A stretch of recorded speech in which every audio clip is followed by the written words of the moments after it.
Hi, everybody. My name is Bryce Rankins, and you're listening to episode 29 of Sneaky Geek.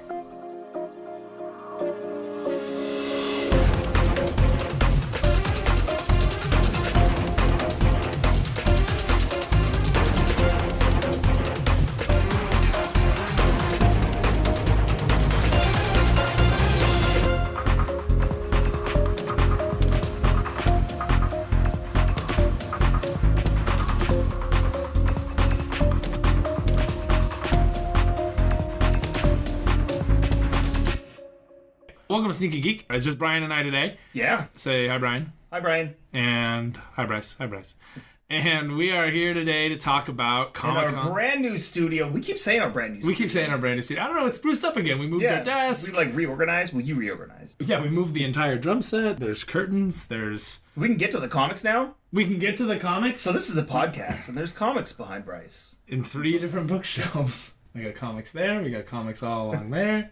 I got How to Draw comics over here in my drawing section. Oh, it is over there. Yeah. Use your imagination, people. Use your imagination. It was nice, isn't it? It's nice. Yeah. Anyway, we are here today to talk about Comic-Con 2019, which neither of us were able to score tickets to. No. And we cried. Very upset. It was a rough week last week. Honestly, it wasn't bad when we first found out we couldn't get in. It was like, well, we could use a year off.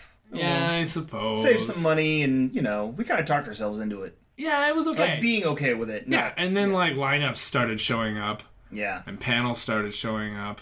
Yeah. And we started hearing everything that was going on. And then everybody else is like, hey, we're going. And then everybody else who managed to get in somehow. Yeah. And so we were sad. And then Comic-Con started.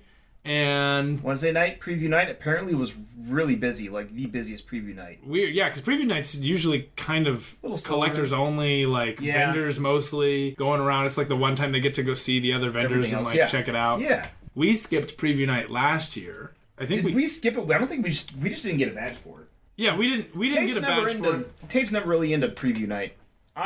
Speaking of Tate, not only did we not get into Comic-Con's lottery, whatever, get in and get a badge on the website, but we not only had just the two of us, we had Tate on our side too, and not any of us were able to get in. Couldn't do it, which is weird. Nuts, but, I thought we'd at least get, one day. Like a random, the Thursday or Sunday. Yeah, something. And I was all excited because, there was the prospect of maybe staying on the boat while we were there. And I had, a motivation for it. But then there wasn't a Comic-Con to go to for us because we didn't have tickets. And then we kind of just resolved to live that life. Yeah. And then I got my Star Wars Celebration badges for next year. I did too. So, yeah, I'm pretty stoked about that. But then Comic-Con came up. We were like, oh, no, Comic-Con. And so, so preview night happened. That was, everybody went in, they got their stuff or whatever. It was apparently very, very busy. Okay, so Thursday had a few exciting things, though.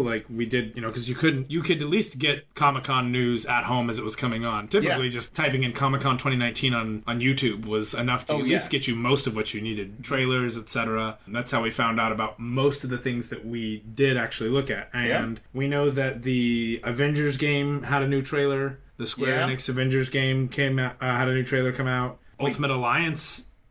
Weird, I haven't seen it. On Thursday, Marvel's Avengers finally got a gameplay trailer, so it was just gameplay. Oh, gameplay. Yeah, sorry, not a new trailer. Okay, so the cool thing about Comic-Con when you're not going, though, is that you can still follow along by watching crap on YouTube and keeping up with the news, but it can also be kind of hard because so much of it's convoluted because of all these people, clambering to be right, or to be first, rather. Not right, but necessarily. But first, they're all like, oh, yeah, we're halfway through this panel. We're going to write something right now. And it's like, well, you don't even have all the details yet. And so you get a lot of that. And then you get, missed details when they're trying to catch on to 3 sentences later. Right. And then you also have the issue of, badly recorded panels on YouTube, mucking up all the information as well. Cameras and audio. And I mean, some panels are really, really worth trying to watch, and other ones aren't as exciting. Like that Rick and Morty panel, we didn't get maybe 5 minutes into because... God, that moderator was awful. Terrible. Did anybody else watch that or try to watch that? That dude was so annoying. Yeah. No, it was a massive cringe fest. It was like, oh no, you're the Rick and Morty fan that we're all warned about. You're that guy. Ooh. Yeah.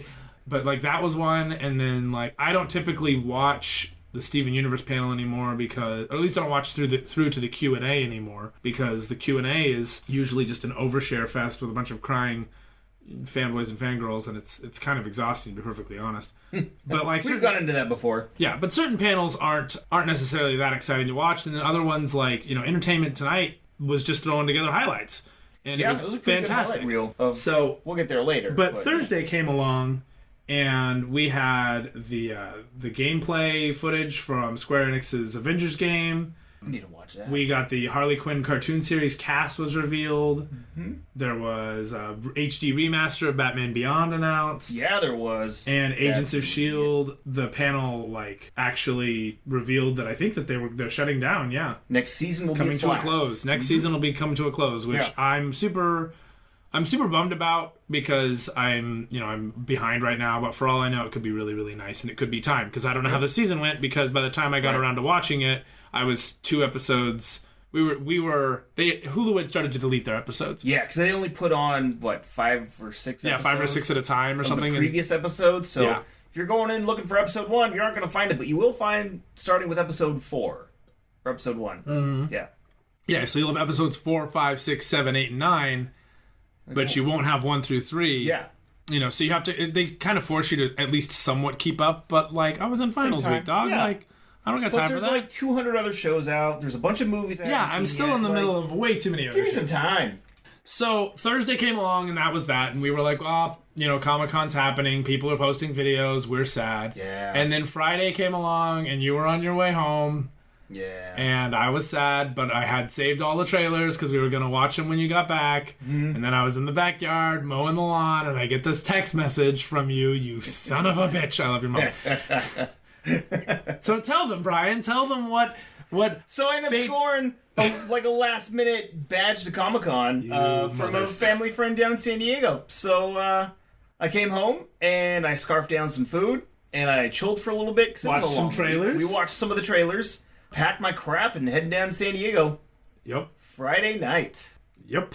Yeah. So Friday, what happened on Friday before you left for San Diego Comic-Con, you bastard? So Friday's typically when things start picking up a little bit. Definitely. One of the panels, they had a Terminator Dark Fate. Oh, that trailer looks so it looks so good. Cool.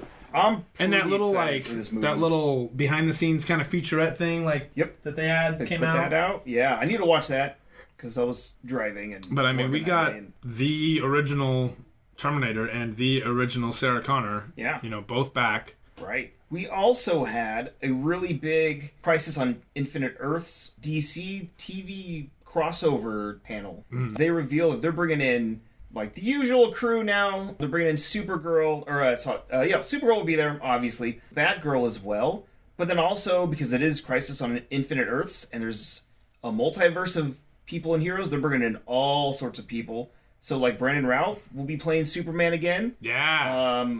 He's playing a slightly different version of Superman. It's pretty known from the comics that I can't quite remember and can't quite look up right now. Mm.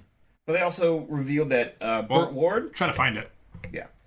They also revealed that Burt Ward will be on hand in the episodes. If you remember, he is the OG Robin from the Batman live action. Oh. From the 60s. Yeah. Oh, snap. They didn't say who he's going to be, but he'll be around. So they're going they're pulling from as many IP show, well, not as many IPs, but as many they're pulling from as many different attempts at this franchise, successful or not, throughout the decades. Yeah. Oh yeah. That's super rad. Uh-huh. So then we had that, and then later on they started bringing out different information of the episodes themselves because not everybody is cast yet, and not everybody has been finalized yet. That's super cool. So even Sunday there was more news coming out. Let me see if I can pull that up. Well, more on it later, but this is one of those things that's kind of really exciting about the hype that gets around this. Yeah. There was a lot of hype around a movie that we'll mention in a little bit, but just the fact that the hype was going on, people were like, oh, are you going to be back for this new iteration of this film?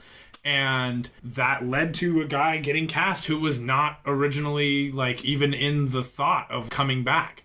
Mm-hmm. Super cool. So, we'll talk more about that again when we get to Saturday, when we get to your time at Comic-Con while you were actually there. Yeah. We also had The Witcher on Friday. We had the Dark Crystal show that's coming out at the end of this month, which Dark Crystal is near and dear to my heart because my family has a weird love. I wouldn't call it a weird love. We just love Jim Henson. We do. And I mean, what's not to? The guy, the guy's responsible for half of the good stuff in Star Wars, and his, we all were raised on Sesame Street, but my family also loved the Muppets, and The Labyrinth and The Dark Crystal were two of those movies that, as weird and as messed up as they were a huge part of my childhood. Yeah. So, new Dark Crystal's coming out, and, the fear is, what if it's going to be over CGI'd or anything like that? And they are using green screens.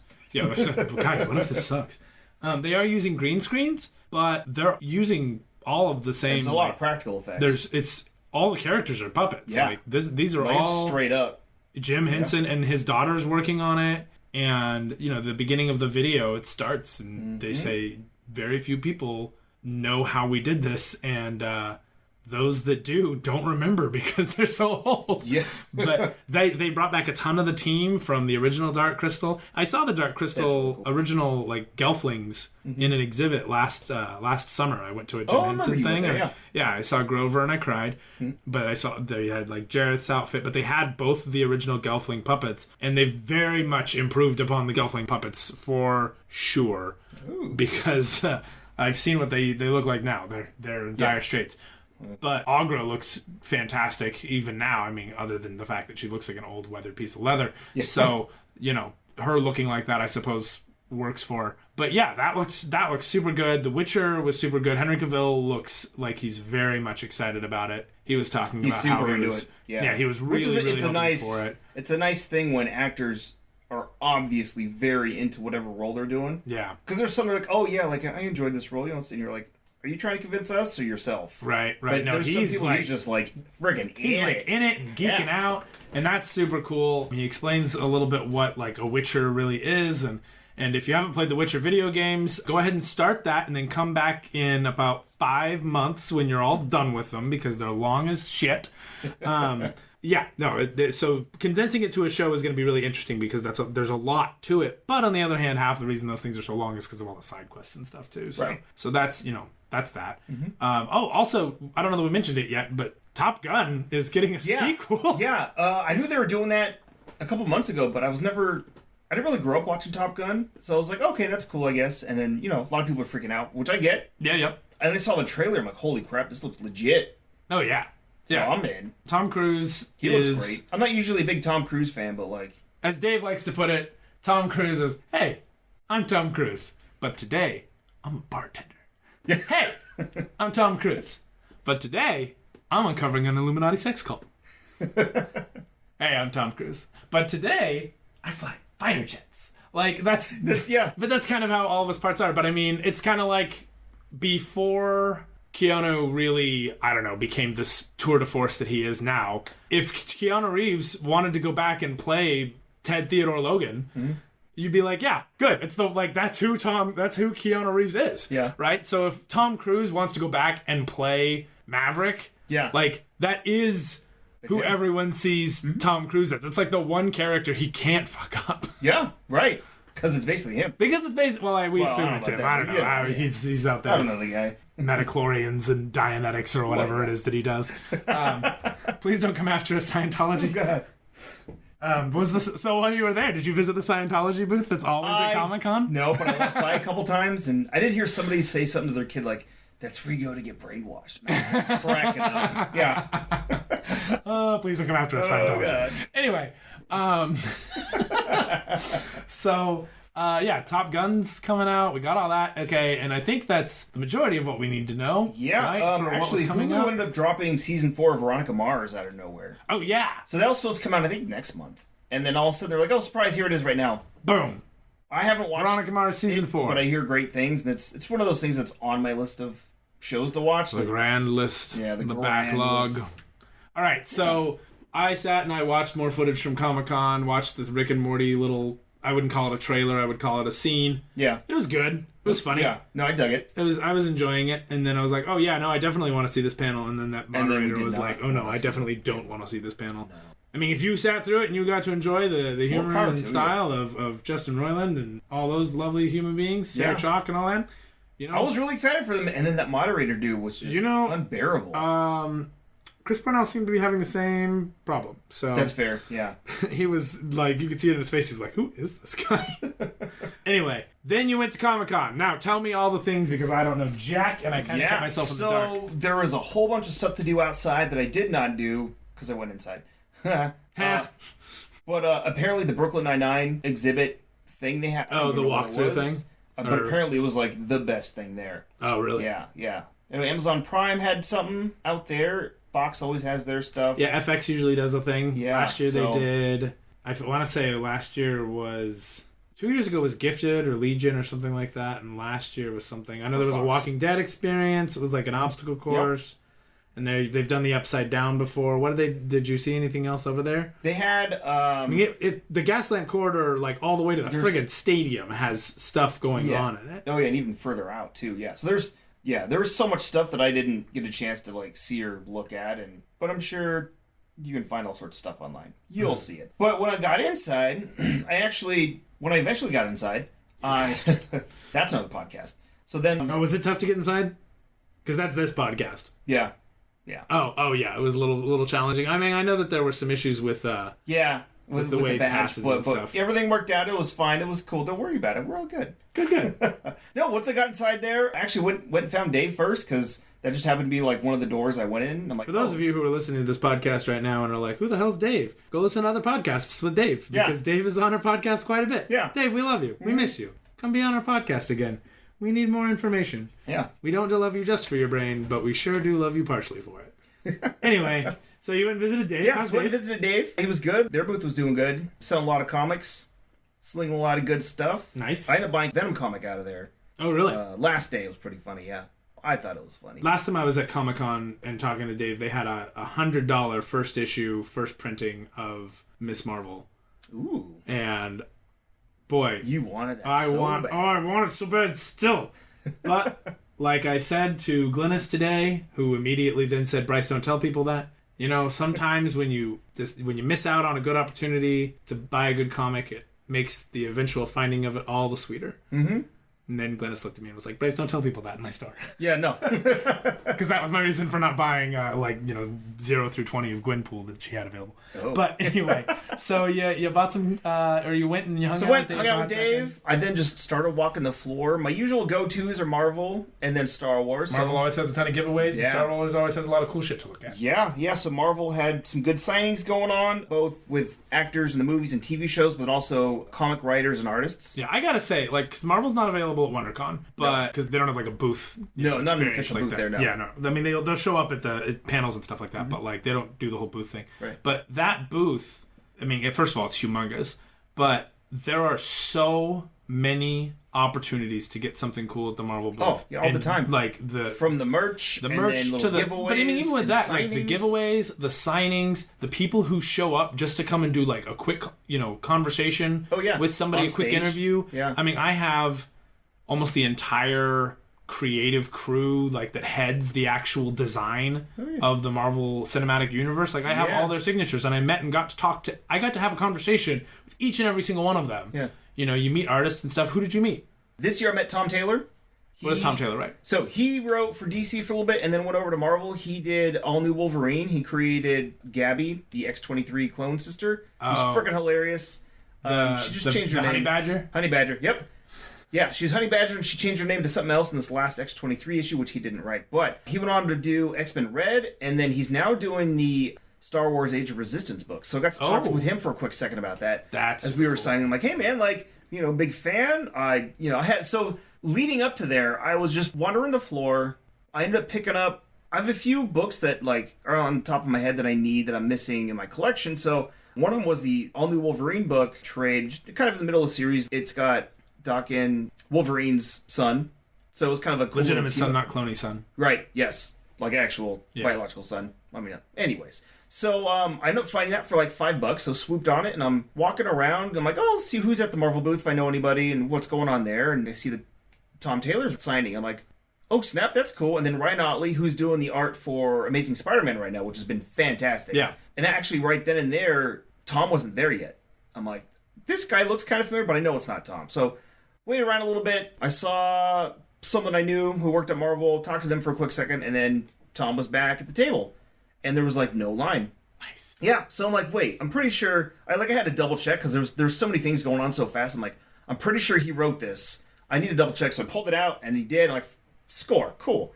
Got in line, there was maybe 4 people in front of me. Yeah, they were having... Yeah, those lines are real sneakers. Like, oh, yeah. Like when I went, I had 3 guys sign, because they were all 3 sitting there, and just cool dudes. Yeah, like, and but like, you just walk up, no big rush. There's not anybody like shoving you back or anything like that. And if there is, it dies off pretty quick, and then you can have some like cool time and just talk with them real quick. Yeah. Yeah, you can always like hang back for a hot second to talk to them, which is really cool. Yeah. I mean, it can't always happen, but like... Oftentimes you can artists and writers seem to have a lot more free time in that regard, thankfully. Mm-hmm.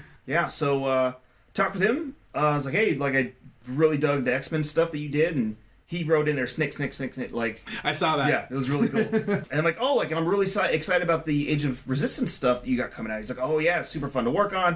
And I'm like, I'm really excited for that Snoke book because we don't have anything on him. He's like, yeah, we may or may not have anything on him after it too. I'm like, no! And he's like... Yeah, like, the story crew, like, wouldn't let me do... Like, they would let me do a lot, but it had to be very straightforward stuff. Like, oh, I get it. Like, he obviously couldn't talk about it. Right. For many reasons. Because the book's not out. Because and then the mouse is, like, leaning over his shoulder and has mics everywhere. But he said, like, we may not get a lot of stuff in it, but, like, we'll get some good stuff in there. I'm like, cool. Like, I don't... When is that Snoke book coming out? Oh, I think next month sometime. Cool. Yeah. Cool, so we just had the Finn book come out and the Captain Phasma book come out with that. Phasma book was great. Phasma was legit. That's the Phasma I want in a movie, and not this wasted Boba Fett-ish character.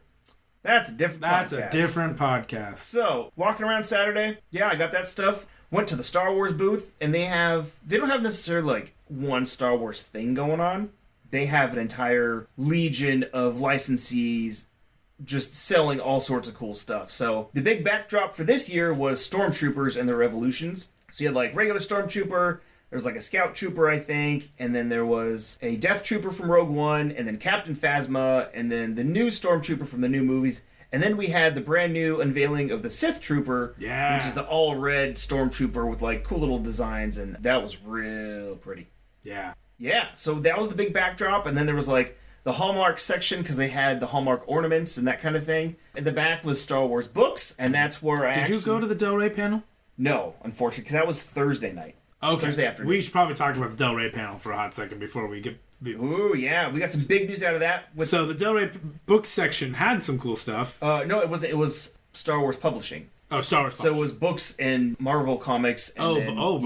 Yeah, so they had a huge announcement for Charles Soule, who did the amazing Darth Vader book, and he did a bunch of other cool little Star Wars things here and there too, but he's doing a 4-issue miniseries on Kylo Ren and the Knights of Ren. Yeah, finally some information about the Knights of Ren. I care more about the Knights of Ren backstory than I do about Snoke. Oh, like, don't get me wrong. Same. Snoke's fascinating and interesting, but like... I want to know what's what these dudes in these armors that are like messing stuff up. Yeah. We've mentioned them once. Yeah, and we mentioned them quite a bit because I'm like, what's up with these dudes? Oh no, we've mentioned them quite a bit. I'm saying the movie Star franchise. Wars. Yeah. So I went over to the Star Wars book stuff because there's always good things going on over there. Cool signings every once in a while. They got those samplers, which are usually pretty good if you want to get a quick... Yeah, picked one of those up. But I went around there, and there was like a little podium kind of thing. And this chick was standing there, and she was kind of like moving some books around and kind of signing stuff. I'm like, oh, is this one of the new Star Wars books coming out? Because it looked really familiar. Because there's so many that are coming out now between the books and the comics leading up to Rise of Skywalker, and then also Galaxy's Edge. And that's what this one was. It was Star Wars Galaxy's Edge, Crash of Fate. And so I'm like, oh, is this the new one? And she's like, oh, yeah, I wrote it. I'm like, no way, high five. And I gave her a high five, and then I'm like, are these on sale now? She's like, yeah, they're on sale now, but it's not out for another, like, 2 weeks. I'm like, score, okay. But yeah, I'll pick one up, and it was, like, awesomely, reasonably priced. And then she's like, oh, yeah, I'll even sign up for you, too. It was like, score.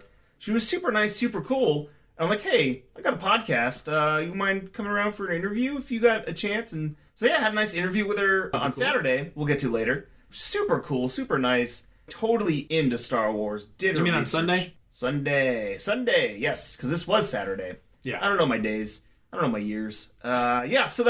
So met her Saturday and then interviewed her on Sunday. We'll get there later when we get there. And picked up the book. She signed it. Went around the corner, saw a whole bunch of other cool stuff like those tiki cups and shot glasses that we saw during the live cast of Star Wars Celebrations last year. So I picked up a few shot glasses. Naturally, they're like $10, and they're con exclusive. So I was like, yeah, hook it up. So I got some of those. There's a really cool merch booth called Heroes and Villains that had all sorts of shirts. They had lanyards, they had sweatshirts and book bags. So I picked up this really awesome Sith shirt.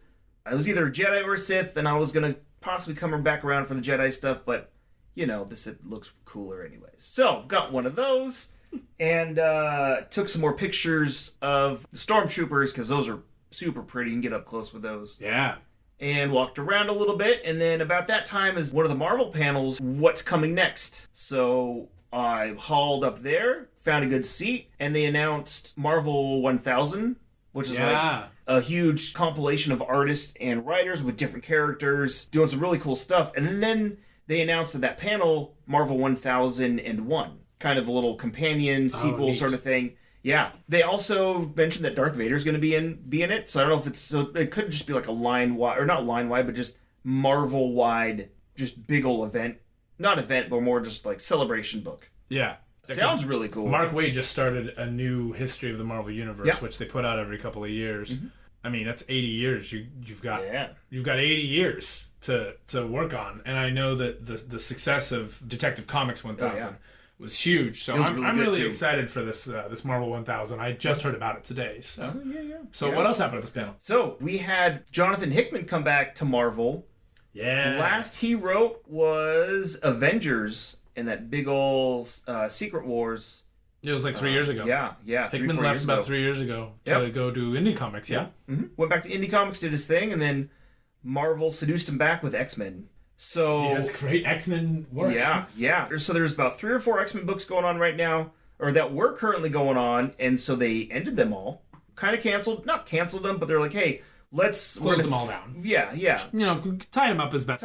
They tied them up. Most of them were like 12 issues. Uncanny X-Men. I mean, you say there's 22. 4, but there was also like Age of X-Man, X-Strax, Extinction, and all those other stuff. Like the whole bottom row of the comic shop is just X-Men spin-off crap with like alternate apocalypses. Yeah, I didn't read them because I don't have enough money for that. I mean, one of them was pretty good. I've glanced through a few of them. Yeah, I got the perk of being in a comic shop for several hours every Wednesday working. Right. I'm already there, and so I usually will pick them up, but take a look, flip through. Yeah. But like it was a lot. There was a lot happening. But the main books, we had Uncanny X-Men, we had X-Force, we had Mr. and Mrs. X, and then I think that was about it.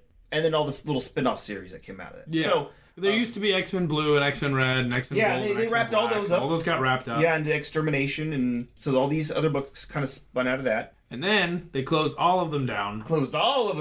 And then started History of X. And this is Jonathan Hickman's big event. Are you talking about today's? Yeah.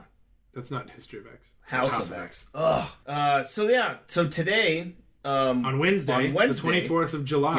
Yeah, they released House of X, which is Jonathan Hickman's new big old X-Men project, which is what everything kind of closed up to prepare for this. He's spearheading the X-Men universe for the next couple years. Wow. Yes, so right now, so we have House of X, and then Powers of 10 start next week. Yeah, that's cool because it was called Powers of 10, because everybody read it as Powers of X. Yeah. So how'd you find out it was called Powers of 10? It was at the panel. They kept referring to it as Powers of 10. We're like, oh, okay. And I think I read something before. All right. Yeah. And I think I read something on...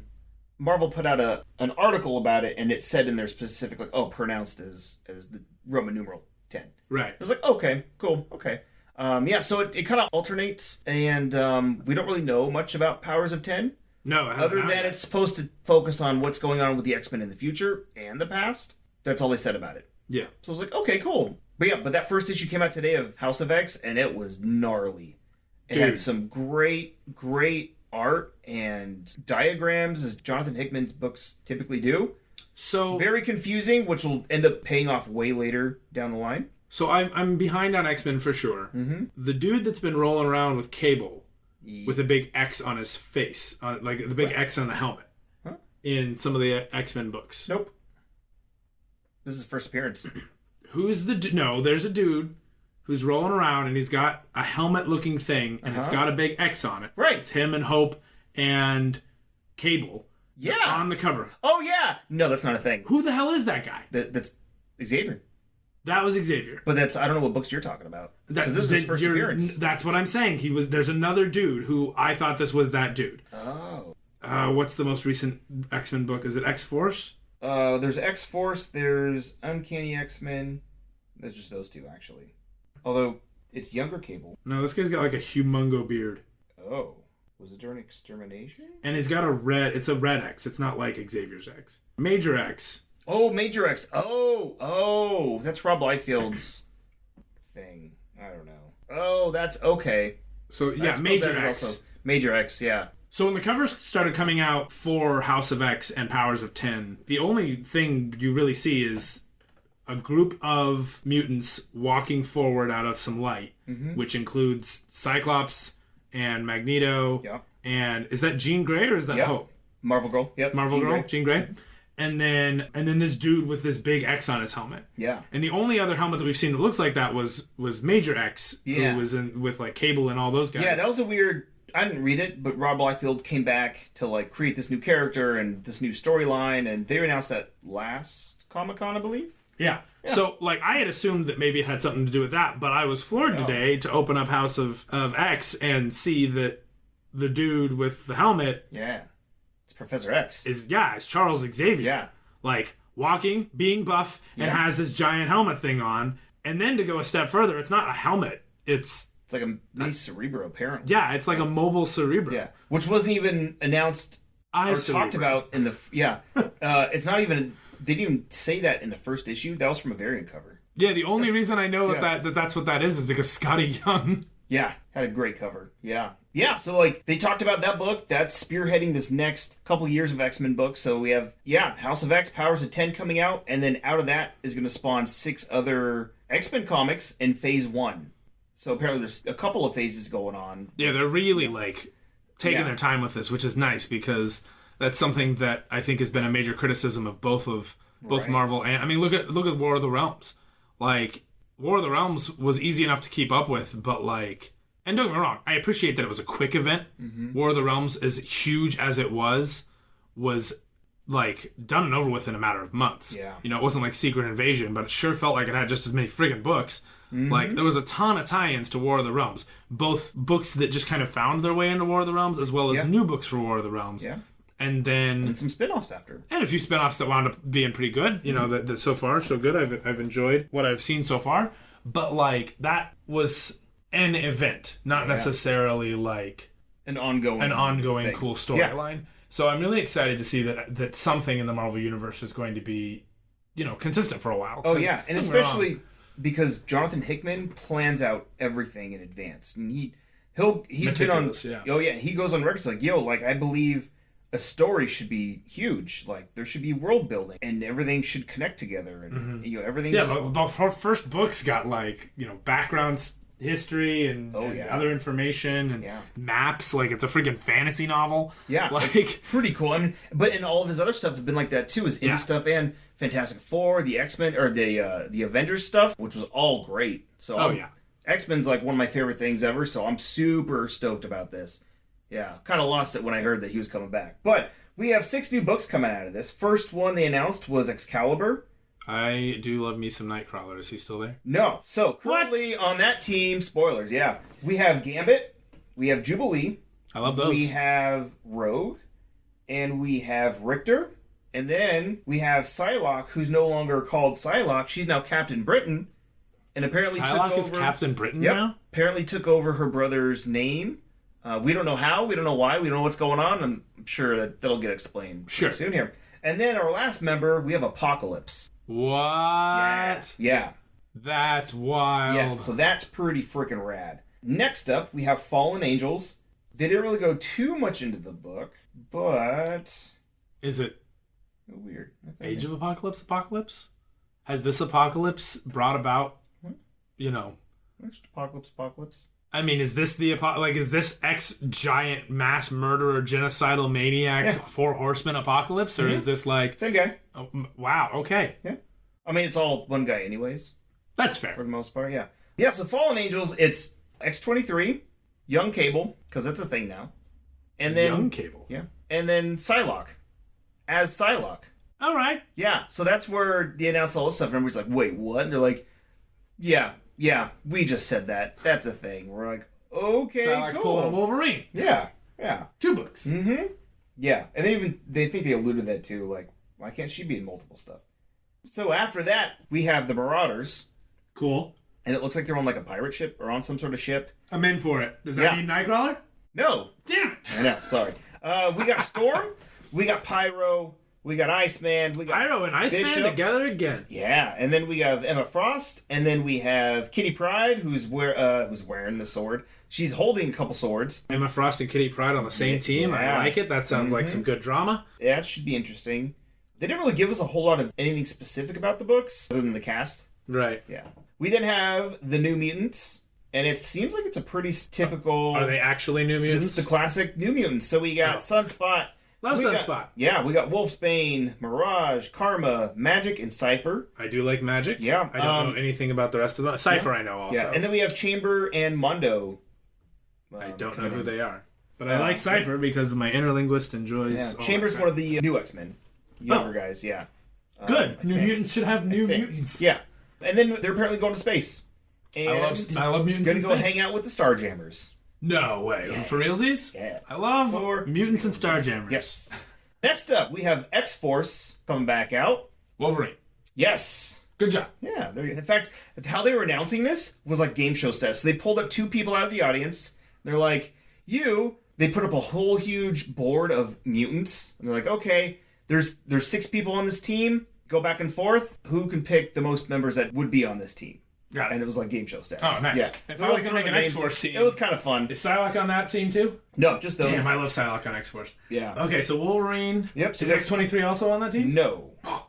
Mm-hmm. Cable? No. Balls. Yeah. Well, that's all I've got. Yeah, and that's all there is. So actually, it's just Wolverine. What? No, I'm just kidding. So we have Colossus. We have Beast. Whoa. Mm-hmm. Like, those are like the 2 biggest pacifists in the entire thing. They're on X-Force? Yeah, we'll see what happens. We have Jean Grey, Marvel Girl. Okay. We got Sage. We got Kid Omega. Quentin Quire. Oh, yeah. That's right. You haven't read the new X-Men stuff. The Morrison. He starts in there, and then you're almost to Schism. Yeah. And he comes back in a big way with that. Cool. And he's the friggin' best. Well, I'm making my way through it finally because I'm on summer break. Finally. Yeah.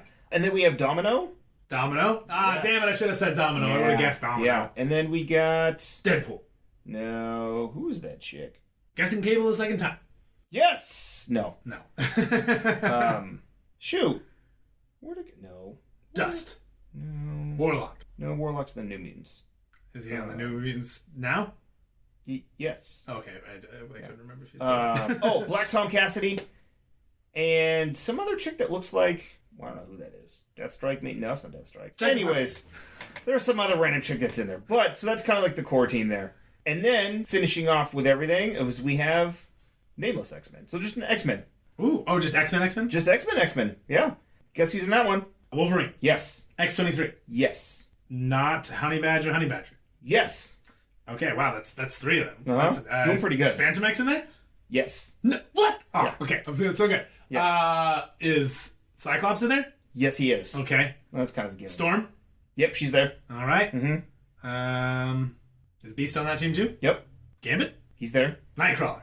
Yes, finally. Yay, yeah. Nightcrawler. Mm-hmm. All right, I give up on guessing. Good, because technically you would have kept spitting out nays and kept on saying yes if you hadn't caught on by now, because he's trying to include everybody in there. So I'm thinking this might be either a kind of like a big ol' anthology kind of thing, but the first cover shows all of the Summers clan, minus Hope, which I thought was kind of weird. But we got, in the first cover, which is kind of weird, Wolverine's up front, but then we have Rachel Grey, and then we got Cyclops, then we have Marvel Girl, and then we have Havoc, and then Young Cable, and then we have Corsair, Summer's dad, and then we have Kid Vulcan in the back. Oh, Vulcan. Yeah. Vulcan. So he's supposed to be dead by now. So I don't know what's going on with that, but I'm super excited for these new books. Hickman is writing the X-Men book, and then he's also doing the first arc of Excalibur, I believe. And, of course, knowing him, he's gonna... Maybe it's not Excalibur. He's writing one of the other books for the first arc, and then just kind of helping oversee everything. And then, again, that's only the first phase here. Nice. And then the second phase of books is coming out later, which they haven't announced yet. So we'll stay tuned for that. And that was the X-Men panel. So then right after the X-Men panel was some sort of... It was supposed to be like a Q&A with C.B. Cebulski, who's the editor-in-chief at Marvel Comics, and then Scotty Young, and then Rob Liefeld. So they had a cool... It was supposed to be a Q&A, but they just ended up telling stories and hanging out. And it was really fun. Rob Liefeld has a crazy amount of energy. I was not expecting. It was kind of awkward a little bit. But he's pretty funny. And C.B. Cebulski was like cool, as usual. Super cool dude. And then Scotty Young was there, kind of like the younger guy there. And he's been around for a while. You know, he started doing variant covers. And he started doing art. And now he's doing stories as well. He just wrote the newest Deadpool arc. I think his last issue was 15. Came out a couple weeks ago. Got a few of those. They're pretty good. And, no, it was really cool just seeing them kind of interact with each other and tell how they got into the industry, how they met Stan Lee, the first time they met Stan Lee. And, oh, yeah. Yeah, so it was really, really cool stories. And then we ended up getting a really awesome Silver Surfer Black issue number 2 variant. And he's all carnaged out. Oh, yeah, yeah. Freaking legit. So that was kind of the midday Saturday. Went back downstairs, walked around a bit, saw Dave again. He ended up getting some really cool sketches I'm sure he'll talk about. Sure. In fact, I went to go pick up one of them with him. It was really pretty. Really cool. Cool. I can't remember who it was. Anyways, Dave will tell us later. So then went and got some quick food, and I'm like, you know what? The Marvel panel's going on right now, like the big Marvel panel. The big one. The the MCU panel. Yeah, the MCU panel. So then after that was Kevin Smith, who closed out Hall H Saturday night after that panel. So I'm like, you know what? So you went there. I love me some Kevin Smith. So good. I've seen him live twice. We should probably talk about what happened at that Marvel panel. Yeah, definitely. Before we get too far into it. So I ended up going to wait in line outside at the Hall H line, and as everybody's sitting in line there, we're all kind of on our phones, just kind of getting all the current panel going on, news trickling in. And I mean, that's a lot. Yeah, it's a lot. We've got a lot of cool stuff. A big chunk of information here. Yes. So Kevin Feige came out, and he basically broke down the next 2 years of MCU. Which is nuts, because so much was announced, and 2 years It's going all out just till 2021. Yeah, like, this is a lot. Mm-hmm. So nothing new this year, but next year we have quite a few new things. Yeah, I mean, you didn't see it either because you were waiting for Hall H. Mm-hmm. But we've got a whole slew of crap. Yeah. Coming up first in May 1st of 20... So this all starts in 2020, right? Yeah. Yeah, so May 1st of 2020, we've got Black Widow. Which is coming up really fast. Yeah, that's next year. That's less than a year away. Yeah, it seems like it's far away because 2020 seems like it's far away, but we're old and it's actually right around the corner. Uh-huh. May 1st, 2020, right around the corner. And then the Disney streaming service is going to have The Falcon and the Winter Soldier do their thing. Yeah. These are all the original cast. Like, this is not... The OG crew. We're not pulling some, DC, we're going to recast everyone for the show. Nope. And because it's Marvel Studios and not Marvel Entertainment, it's like...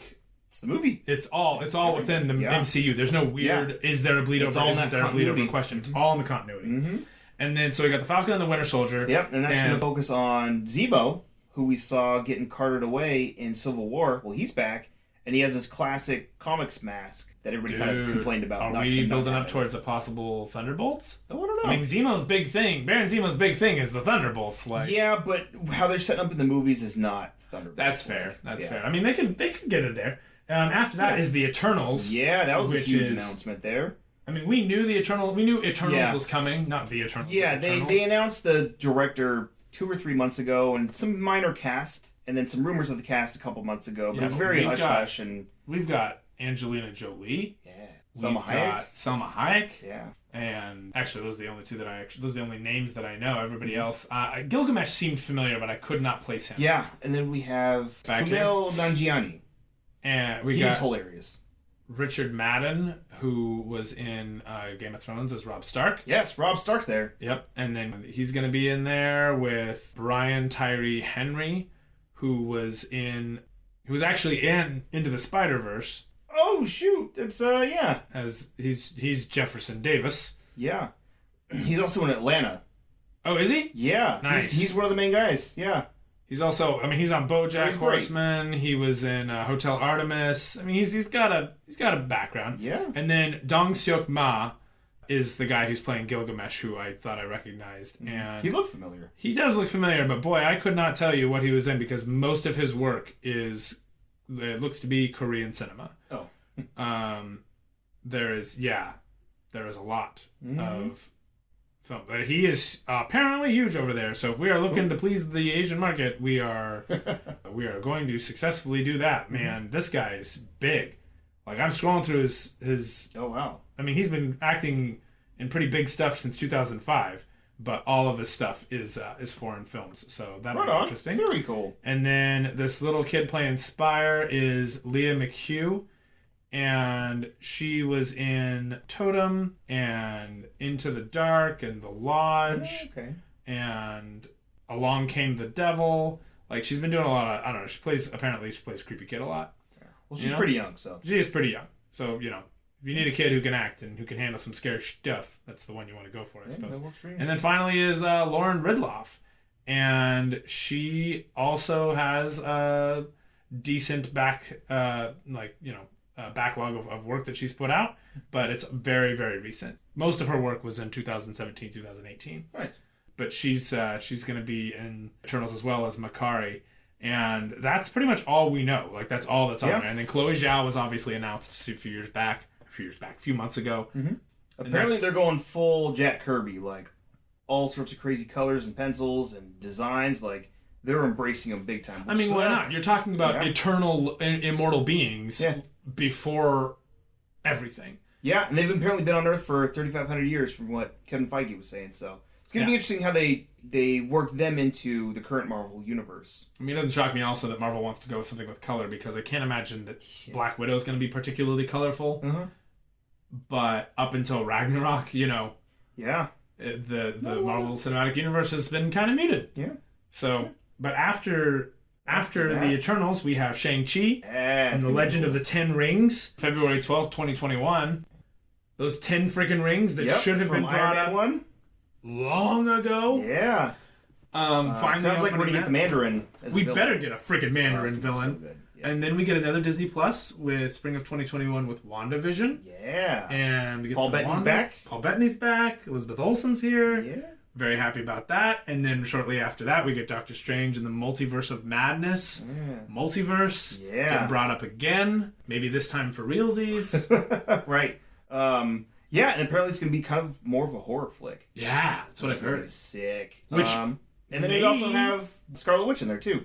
Yeah, she's supposed to be a big part of it. I don't know what is going to happen with the Disney buyout of Fox and all of that, but I wonder if the Doctor Strange being kind of a scary film might pave the way for what the heck was supposed to happen with New Mutants, given that we have kind of an untouched property there. Possibly. Yeah, I don't know. Could go a lot of ways. Who knows then we what got with those Loki, stuff. more Disney Plus. Yes, so that's going to be a cool TV show. This will focus on where Loki goes after he gets the Tesseract in Endgame. Yeah, what happened to Loki after he suddenly got a, division of timelines, etc. Mm-hmm. And then we have Marvel Studios' What If, which is also Disney Plus, and it's animated, but unlike most animated things, actual cast is supposed to be there. Most of the cast of everything's supposed to just come and make some sort of appearance in there. We also have The Watcher that's going to be in there too. Yeah. So that'll be pretty fun. And then Hawkeye, Disney Plus again, which is...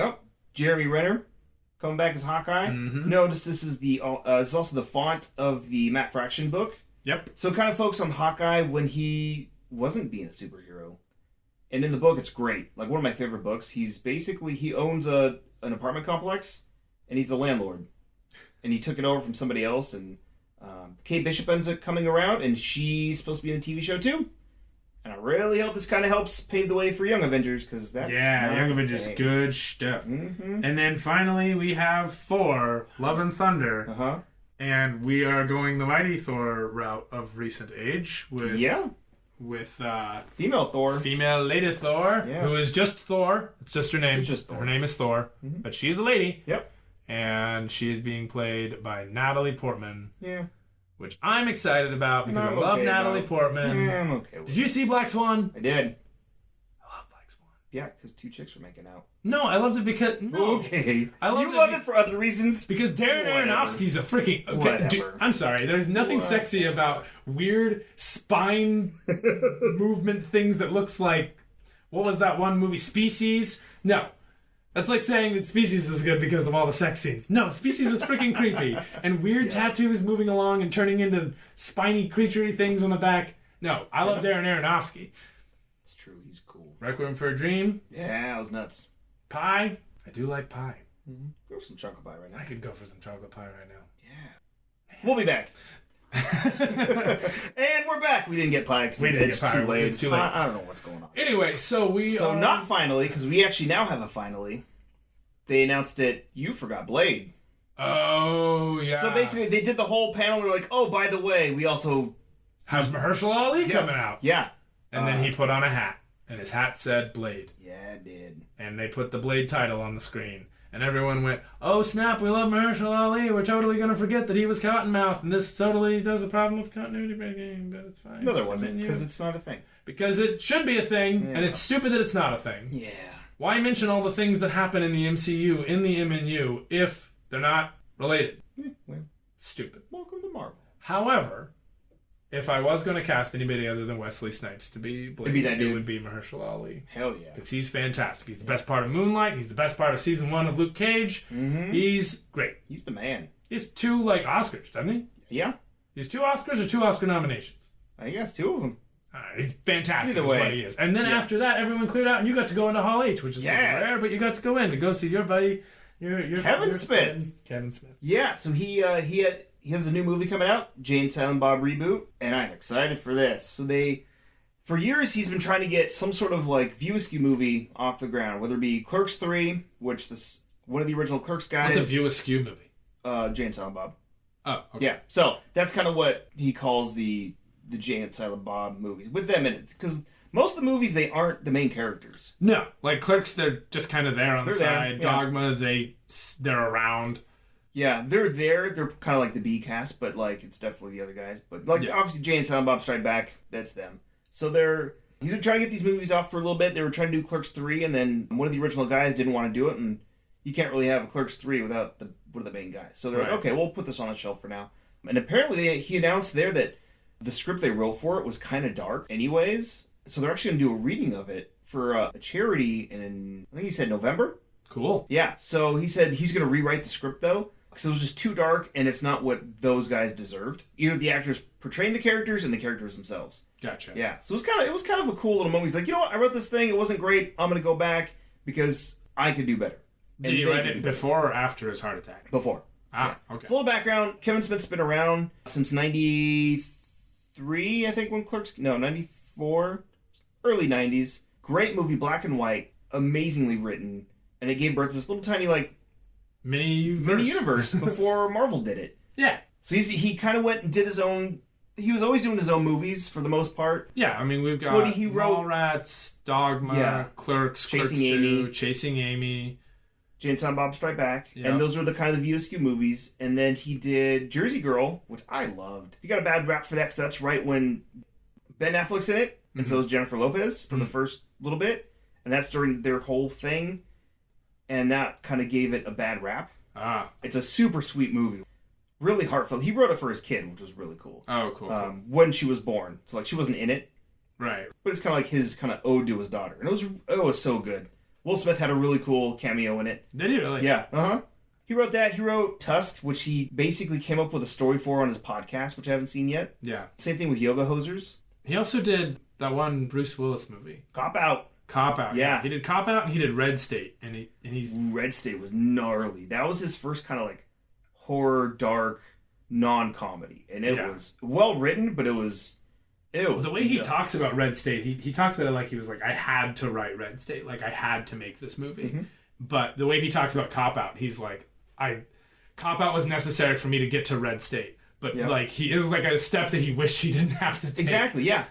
But he was like, I had to write Cop Out in order to get... He didn't write Cop Out. He just directed it. Sorry, I had to do Cop Out in order to make Red State. Yeah, in order to get the... And that's one of the cool things that Kevin Smith really does that a lot of directors don't, is he does tours and he talks about what he does, and he explains his process, and he explains not just his process, but all the shit he has to go through in the industry as well. Yeah. You've seen him several times, right? Yeah, that was my third time seeing him live, yeah.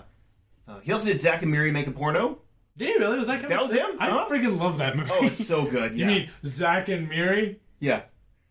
As if the make a porno wasn't, and everybody's like, You know what's there. everyone knew it. They took the words make a porno off of the title for like, I don't know, Everything. for most of everything. It's not on the DVD box. It's not on the, it wasn't on the movie posters. Like, Yeah. You know, Very few. Very few people actually saw promo that said make a porno, but when it first got advertised, it was Zach and Miri make And he a was porno. very open about it. Yeah. Yeah. So which is great. So good. Yeah. So, so went and saw Kevin Smith again, and hilarious as usual. And this was the first time I've seen him since his heart attack. He had a heart attack last year, barely survived, ended up becoming vegan. His daughter was a vegan, so he was kind of a quick little. It was apparently semi-easy process. Yeah, I'm sure. I mean, when you are close to a vegan, you at least eat vegetarian fairly regularly. Yeah. And you're definitely exposed to a lot of your alternatives right off the get-go, which is nice to have. So he got healthy and he looked really good. And, Yeah, 'cause he's always been kind of a big guy, and he's Yeah. not much of a big guy at all anymore. Yeah, he lost quite a bit of weight. And he looks really healthy, and he seems happier and stuff too, which is really cool. But it's really not. My heart broke when I found out he had the heart attack, and Dude, that was scary. Yeah, but he's doing great, and he wrote a movie, and he got so many of his friends. He's been around for years. He put Ben Affleck in his first few movies. He put all sorts of people. So a lot of people show up, and he's made a lot of new friends since then. And they showed some clips from the movie, and he gave it. Well, what's the movie? We haven't really completely. Oh yeah, so Jay and Silent Bob Strike Back is about, in the View Askew universe, Jay and Silent Bob have two comic book characters that are named after, or kind of based off of them. Blunt Man and Chronic, because they smoke weed. And this is kind of spinning out of Chasing Amy. So they find out that a movie's being made about him. And they're like, we're not getting any money from this. They're like, no, you signed it away when you did this, and this. She's like, so they're like, oh, this is bullshit. We got to go to Hollywood and stop this movie from being made. So that's what that movie was about, them going from New Jersey across the states to go stop this movie, and and then running into a bunch of cameo and it was great along the way because everybody loves Kevin Smith. Yeah. So now it's years later, and this new movie is about the reboot of the movie being made. And now they have to go stop this. And they have to go stop this fucking reboot.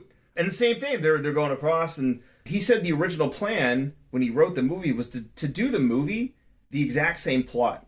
Like, the same story beats. To reboot. Yeah, exactly. And just kind of like have a satire on this whole rebooting sequel franchise thing. Bullshit. Yeah. And so he said he went through the first draft and it was great, and he went through it a second time as they normally do, and it just started taking on a different character, and he wrote a part for his daughter in there that ended up being a really big part. And in the movie, she ends up being Jay's daughter from the relationship that he has in Jay and Silent Bob Strike Back.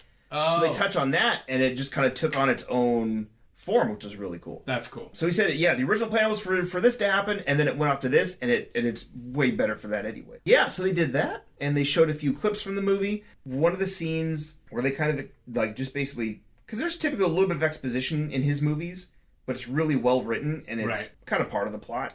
And it makes it sort of jokey, and that it is exposition, and you're like, okay, come on. But they also know what's going on, so they showed that part, and it was great. And they showed Jay, who's typically kind of the idiot. He's like, well, what the hell's a reboot?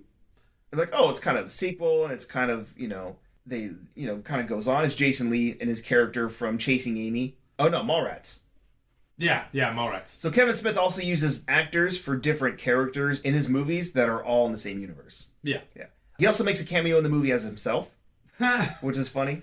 But yes, he showed clips. He did a Q&A as he normally does. He talked about, like, mending his relationship with Ben Affleck, because there's a big old falling out. He hadn't talked to him in 8 years, and... He and Ben Affleck, like, because I was telling you about this, and you were like, I didn't realize how bad... I knew they weren't really, like, super homies anymore, but I didn't realize, like, they just straight up weren't talking. Yeah, and regularly, Kevin Smith would say things... Like, initially, he was really kind of bitter about it, but, like, he was like, no, I was a jackass. I was always razzing on Ben, and Jennifer Garner didn't really like it. Yeah. And so he had kind of blamed it on that, but then he realized, like, no, I probably did actually kind of treat him like crap, and, like, there's a lot more to this, obviously. But the story, according to Kevin Smith on Kevin Smith's Instagram, is one of the biggest... So there's a lot of questions came about right after the first trailer for Jay and Silent Bob Reboot dropped.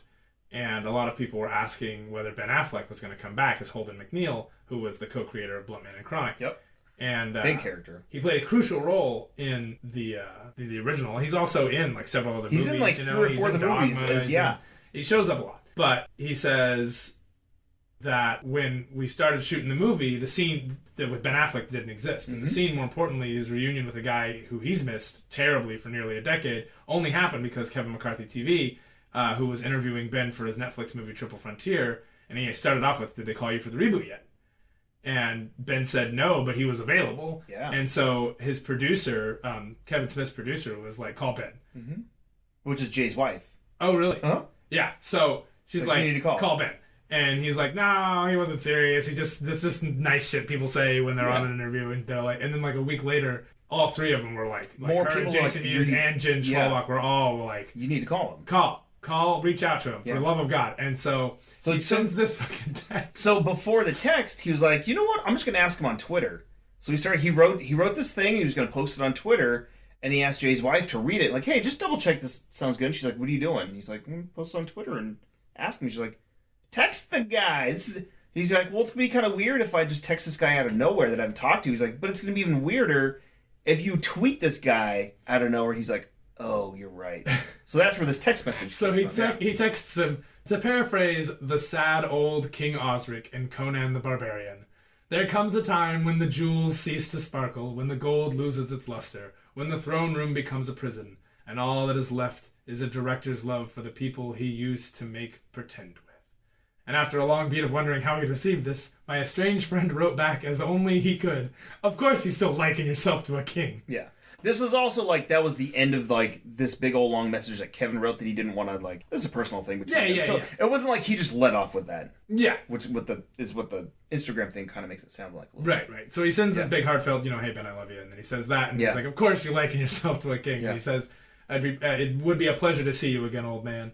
And so naturally Kevin Smith starts crying, and he thanks a bunch of journalism people, and this question allows him to basically write an 8-page sequel to Chasing Amy in the middle of the Jay and Silent Bob reboot, and it allows him to, quote, "bring back a massive missing piece of my heart." Yeah, which is super, super cool because I'm pretty sure I like teared up big time, at least 3 or 4 times during this whole thing. Yeah, partially during that, and then like he was talking about his daughter and her being there and growing up, and and just a couple of little things here. He's a very heartfelt guy, and he's very honest. He's very open, which is cool. And he loves Ben Affleck. Like when Batfleck was announced, like Kevin Smith was one of the most hardcore supporters of Batfleck. Yeah, he's always had kind of like a cheerleader role, even from afar. He's like, "Listen, we don't talk anymore, but Ben's a great fucking guy."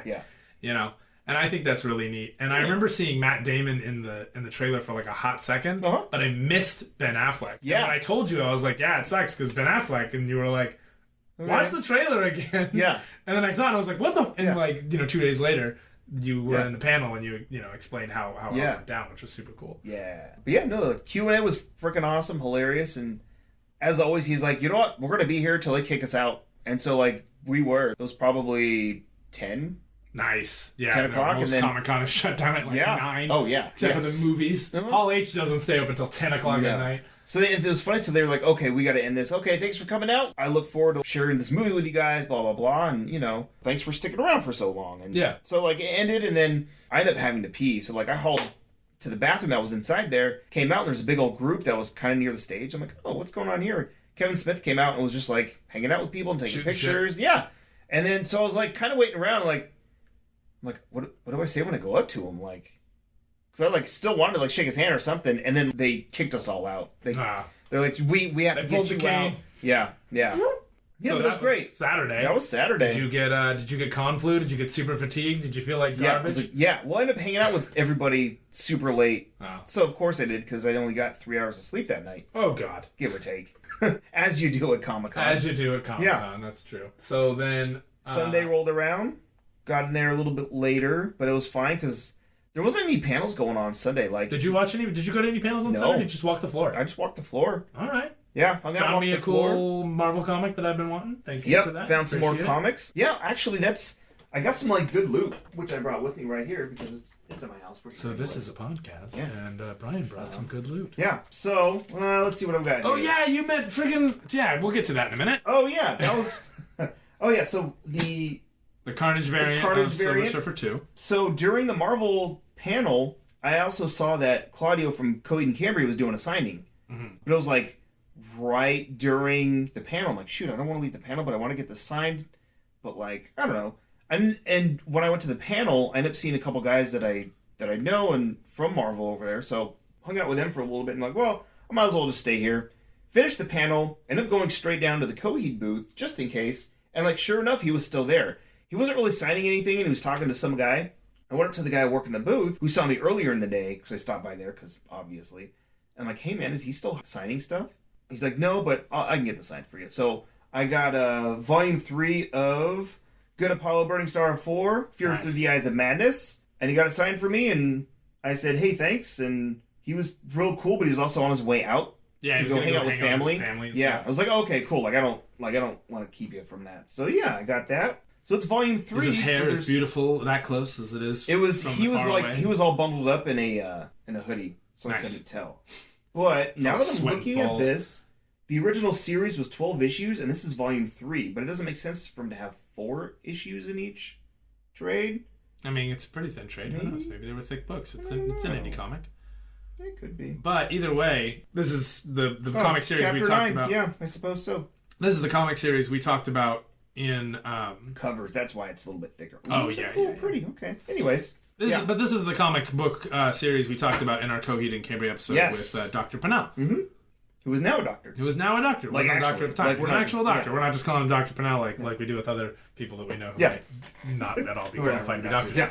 But who we also recently saw, so that was pretty cool, given that you had just seen him in concert. Yeah, I told him, like, oh yeah, like I saw you a few weeks ago in LA. He's like, oh awesome, like yeah, like thanks for bringing E-Tit out because that was fucking rad.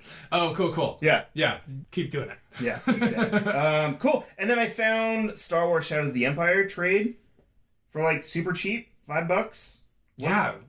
Yeah, there was a booth that had like 7 books for $20 kind of thing. What? I couldn't find 7 books. Oh. But I found there were $5 anyway, so I'm like, I'll take that. Yeah, for sure. Yeah. Shadows of the Empire is one of the first Star Wars books I read to get me into it. So it was pretty cool to find a comic of it. And then I found a new Excalibur book, X-Men. Nightcrawler? Not this one. New Excalibur. Oh, no, here he is. Boom! He's looking kind of emo. He's weird. Super emo. Yeah, I don't know what's going on here. So basically, I've been on this like Juggernaut kick lately. Oh. And I found a few Juggernaut issues of New Excalibur that were like focused on him, and I was missing 1 issue. So I was looking for the 1 issue, but then I found the trade with 6 issues in it, and like, well, I'm just gonna get this. Yeah. So I did. Trades are a little easier to store anyway. Exactly. I found a cool Venom trade, The Enemy Within, but it's got Funeral Pyre, Venom the Madness, Venom, The Enemy Within, and what does that say? Hulk and Venom #1. So it's got a bunch of cool little miniseries in this like big what's old Funeral trade. Pyre? 1 of 3. It looks like it might be a Punisher team up. I was gonna say because Funeral Pyre is the name of the new issue with Mania that came out today. Oh. With Mania having bonded with a scene kid that Flash Thompson used to teach when Flash Thompson was Agent Venom, or maybe even Venom Space Knight. Yeah. But yeah, well, Juggernaut's here too. Actually, that might have been the issue I picked up. So then Sunday, I'm getting ready to leave, and I'm like, oh, I need to say bye to Dave and see how he's doing. So I went over there, and then he was helping out somebody at the booth, and I'm just kind of flipping through, and I found this really cool Venom issue with the Juggernaut on it. So I'm like, hell yeah! So I picked that one up too. Venom the Madness. Yeah, I think it's in here. Yep. Double dose. 1 to 3. I only got their issue #1. But cool. Anyways, so I got some Venom and Juggernaut stuff. You can keep that in the sleeve and you don't ever have to open it up because you've got it in the other. Also, that's a pretty famous cover. Yeah. That particular Venom cover. So this is the podcast, and the Juggernaut is the reflection of the eyeball on Venom. The eye triangle on Venom. The eye shape thingy on Venom. We'll call it a thingy. We'll call it a thingy. And then I got my all-new Wolverine book that got signed by Tom Taylor. Yeah. Super cool. So that was kind of my haul from this year, which is pretty cool. And I didn't spend a whole lot on food, which is nice. So it was a fairly cheap trip. Yeah, you got the volume 2 of Miss Marvel trade for me, which I really appreciated. Because those are the only issues of Miss Marvel that I think I'm missing before Secret Wars anyway. Yes. Yeah, so that was super cool. And then so my Sunday was just kind of walking around, checking out things. Yeah, I was staying with some family friends, and they wanted me to pick them up a Harry Potter mystery box. Did you get one? Yeah. Okay. Yeah, so I got one there. Did they open it already? Have you seen the unboxing? They did. I haven't seen anything. She didn't give me much details, but she said there was like, I don't know if there was like a scarf or something, but That'd be cool. Yeah, there was like a little plush toy. Like a scarf, a wand, a plush toy, and some figurines. She said it was worth the money, though. It was a $100 box. So. I got the Steven Universe box at WonderCon. Oh, that's right. There were like 2 things in it that I was like really stoked for. Yeah. But by and large, I was like, You're kind of unimpressed. It wasn't that I was unimpressed. It was all really good stuff. Mm-hmm. It just was all shockingly well below my age bracket. Like, I'm not going to find, like, really dope figurines of, like, some of those characters. I'm going to find, like, the cute chibi things and keychains, you know? Because that's what... Because I watch cartoon that is well-loved by 12 and 13-year-old girls. Yeah. So, naturally, I found somebody who would very much appreciate him, and I wound up giving it away. Or giving away what I didn't necessarily want. But, like... I kept a lot of those little mystery, because a lot of them are those boxes where you open it up and you don't know which one's going to be in it. Yeah. And I got to watch somebody else experience all that joy. That's cool. Which is still super, super cool. And, then they went home with it. So I felt like it was a purchase well worth making. Because once you get it open and you realize, like, oh, maybe this isn't for me, like, doesn't mean somebody else Yeah, like, what am I going to do with this crap? Yeah, no, I'm looking around this studio that's stuffed with crap right now. I mean, it's certainly better than it was by a long shot. But... this is a podcast, and the studio still has its fair share of knickknacks and etc. that need a better place. Yeah. Whatever. We got 2 holocrons over there. Not too close, but they're there. Yeah. But so then I also ended up interviewing the author of the Star Wars book that I picked up the day before. Is it Zoraida? Zoraida, yeah. Yeah, Zoraida. And I'm 45 pages into that book, and it is great. I was watching a little clip of her on Instagram today, and she said one of her absolute favorite Star Wars books that's come out in the new canon is Lost Stars. Yep, and I mentioned that too. Yeah, so we did an interview, spoilers. One of the first things I said was like, I flipped through the first few pages, and it has a very, like, Lost Starsy vibe. And she's like, oh, yeah, I read all that stuff, and yeah, so she did her research, which is cool. So, yeah, we'll get to the interview... I don't know. In another podcast. Yeah, probably another podcast. I'd like to finish the book. I'm going to try to see if I can jam this book out as quickly as possible, because it's right there next to the couch right now, and I've just been picking it up and thumbing through it. It's great. Mm-hmm. I mean, it's got its fair share of aliens, which I really appreciate. Bosk is a Trandoshan. It's got a Trandoshan and a half Twi'lek. Yeah. And a Rhodian. Like, is a, I flipped through the first couple pages and... Yeah, because right after the prologue, you kind of get an idea of what type of people and characters you're going to be dealing with, at least for one character's side, and in the book and at Galaxy's Edge. This is true because this is happening on because what's happening what's happening with Izzy's character is it has involved a Rhodian, Trandoshan. Also, the waitress is something else too. Kit Fisto. Oh, okay. Naruto something. I can't remember. Anyways, you guys look it up. It's late. Yeah. Anyway, they all walk into a bar. And shit goes down. Yeah. And then a Rhodian, which we talk about in the book too, because actually stuff happens. So, little known fact: there's a Star Wars book by Timothy Zahn, which we'll actually get to a little bit later, called Alliances, and it takes place in the past and the present in the Star Wars book canon sort of thing. But basically, it's either Anakin and Thrawn hanging out on Batuu, or it's Darth Vader and Thrawn hanging out. But there's a big old battle in, I can't remember which section it was, but there's blaster marks and there's lightsaber burns in the cantina at Galaxy's Edge to, like, match the books and everything that's been going on. And stuff. What? Yeah. I'm super excited because she's, like, Izzy, and I mean, spoilers a little bit. There's enough happening here that I'm wondering how much of it inspired versus was inspired by what's happening at Galaxy's Edge, but it's every time I feel like every time a new Galaxy's Edge story is going to come out, I'm going to find more things in Galaxy's Edge that I didn't see before. I'm very okay with this, because I want to know what's going on with that freighter ship on top of that big spire. We know now certain things that grow on the actual rock spires. Yeah, like some of the things that are happening there that were trees. Yeah, and a lot of these trees in around Black Spire Outpost look like petrified wood. Yeah. So the whole place has just taken on a whole new meaning for me because they keep. And then we have the Star Wars comic coming out, or that has been coming out. Yeah, we've got that Galaxy's Edge comic, more which background for Doc Ondar. I really wish Doc Ondar had that lightsaber carved Jedi statue. I want to know what happened to that because it's not in his. We'll go and ask. I should just go and we should just legit go up and be like, hey, Doc, got a bone to pick with you. Yeah. I'm looking to buy a lightsaber carved Jedi thing that you might have purchased for your family. Is this a tough subject? I don't. Yeah. Anyway, so that's been going on. Yeah. Yeah, but a lot of great things came out of Comic-Con, but like it wasn't as huge, I feel like, as last year's announcements. There wasn't anything... I mean, MCU Phase 4 is pretty big. Yeah, but it felt like there was more variety last year. Yeah, it felt like or at least more variety of what I was interested in, because there's panels going on all day. A lot of announcements, because I'm pretty sure there's a lot of things that you guys are interested in that we just Actually, if you don't mind, lovely people who are listening to this, in the comment section or on our Facebook or on our Instagram... Would you tell us, like, what came out of Comic-Con that we didn't necessarily touch on too much that you think we should have touched on? Because I think that is something that we could really use as another perspective other than our tired 11 o'clock at night perspective as we sit here in this starting to get really hot studio. Yeah. Yeah, it's a little warm. But, Brian, what are you reading right now? I don't know. Stuff.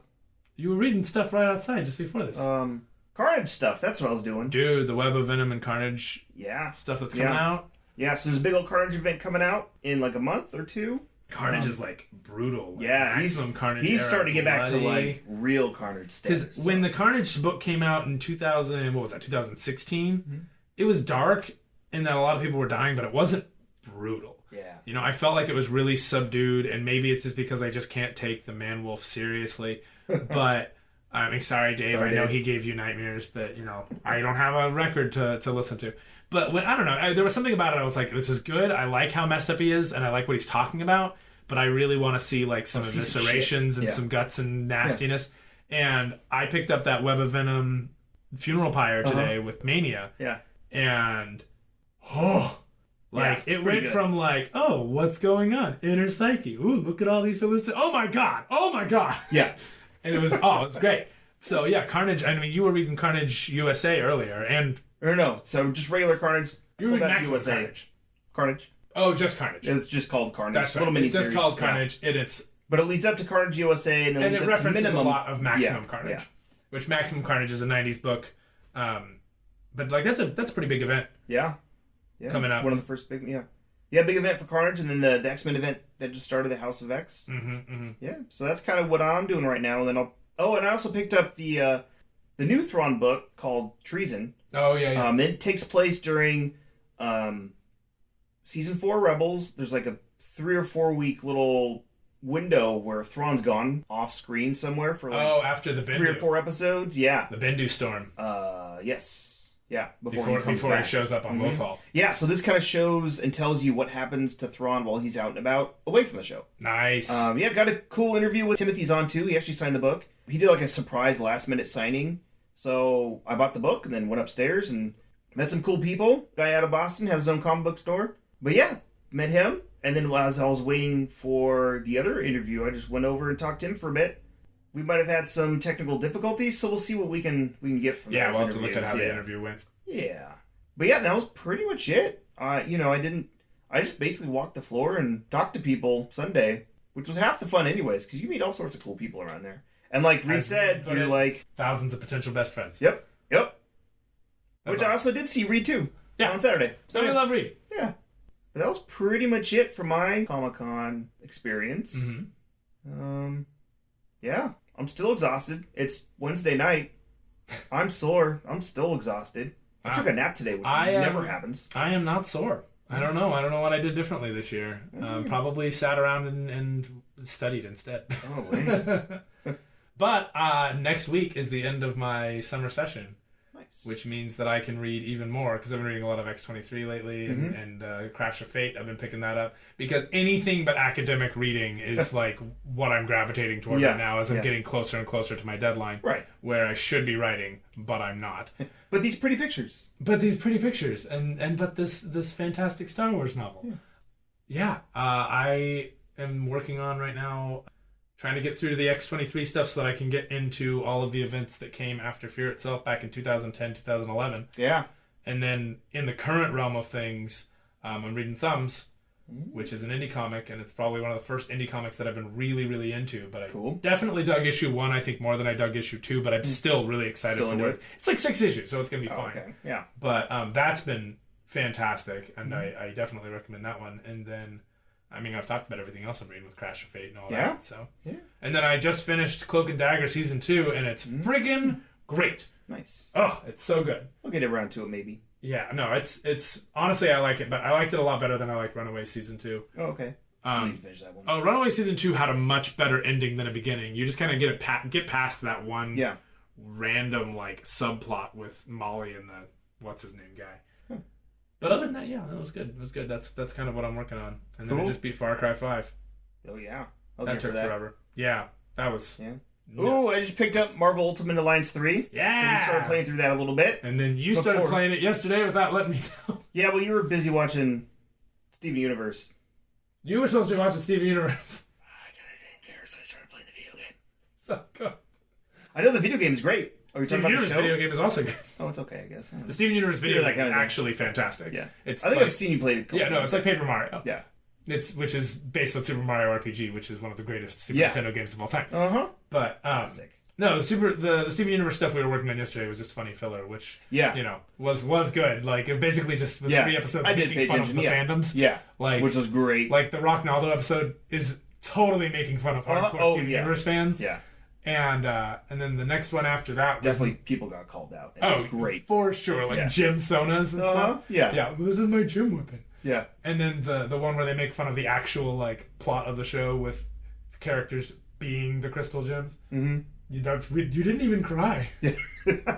So it was a nice break. And then shortly thereafter, everybody in Beach City starts going missing, and then eventually somebody dies. So it's supposed to get real. Yeah. And then after that, it's like solid. I mean, it's not the same show anymore after that, which I'm sorry that it's taken you so long to get there. I mean, I just binged it so fast, but I can see, how long that would take. Anyway, this was Comic-Con, everybody. Yeah. Wait. If we're going to be talking about Steven Universe for a hot second, the Steven Universe movie is out on September 2nd. Mm-hmm. It's a 90-minute film. Nice. It's going to be on Cartoon Network, but it is Steven has a neck. Yeah. There's a time jump. There's a 2-year time jump. That's big. Yeah. And Zach Hallison's voice is his own now, which they basically did with Steven Universe what they did with Adventure Time and the character age with the actor. But because Steven wasn't really changing, Zach had to keep raising his voice. And Steven's voice actually gets kind of higher in the later seasons than it was in the beginning, because he's like trying to mock his kid voice. Yeah. And now he can finally use his, adult voice, which is nice because he's like 16 or 17. Mm-hmm. And he actually is like, she's here and she's trying to kill me. Like, shit's getting kind of serious. Yeah. And Ian Jones-Cordy, who worked on Steven Universe, has the show OKKO and worked on Adventure Time. He's Rebecca Sugar's boyfriend, partner. He said that if you're looking to new Steven Universe to watch more of what you were seeing in the first couple, 180 episodes or whatever, you're gonna have a bad time. Oh. Like, things are getting... Honestly, I think they're doing what I've been hoping they would do for a long time, which is Steven Universe Z. Yeah, okay. Like, I want you to take a time jump, have some of the characters be back, but have some new characters, you know, and let's move on. Have them go Super Saiyan. Have them at least go Super Saiyan. Which he kind of did in the last episode of season 6. Sweet. Or 5 or whatever. Anyway, that's also happened. Nice. The Steven Universe panel did happen. That was, I think, a Hall H. Yeah, and they usually are a prominent force at the Cartoon Network booth. Yeah, no, they had their own booth. There was a little stage. People were going up singing stuff. Oh, they had Steven Universe karaoke. Yeah. Yeah, because Steven Universe is a musical show. Yeah, walked by a few times. Saw that. Heard that. Power Rangers had a really big presence this year, too. Really? Yeah, buddy of mine went and got all sorts of autographs. They had Angel Grove shirts, which I'm kind of bummed I didn't get. Like the gym shirts. Oh, God. They wore on the show, yeah. But because they were right next to the Marvel booth, and I looked over a couple of times and saw some like random Rangers that I grew up watching. They're like, awesome. Cool. That's cool. Yeah. Yeah. I watched that Power Rangers movie. The one with the kid from Stranger Things. Mm-hmm. And it was good. Yeah. I think it was Power Rangers. I knew what I was getting into. Yeah. I played the theme song. I was happy. Yeah, it was great. Anyway, that is Comic-Con. That was Comic-Con this year. Everybody. Thanks for listening. Yeah. And hopefully you will hear from us hopefully very soon after this episode. Yes. Because I'm off of my research crap by the time this episode will air for sure. Mm-hmm. And other than a brief trip to Bakersfield to go see my niece, which was an excellent, more exciting development than anything else really, because there's a tiny human that looks somewhat vaguely like me, and I'm excited to see her. once that's all said and done and I've said my hellos and kissed the babies and done the politician thing, then I can come back and we can record some more. Yeah, we can. What do you want us to talk about? Send that and put that in the comments too. Yeah, what's coming up? What came up that we haven't talked about yet? What do you want us to talk about? Yeah, we can go back. Yeah. We can go forward. You want to join us? We might be able to make that happen. Yeah. Okay. No. Bye, guys.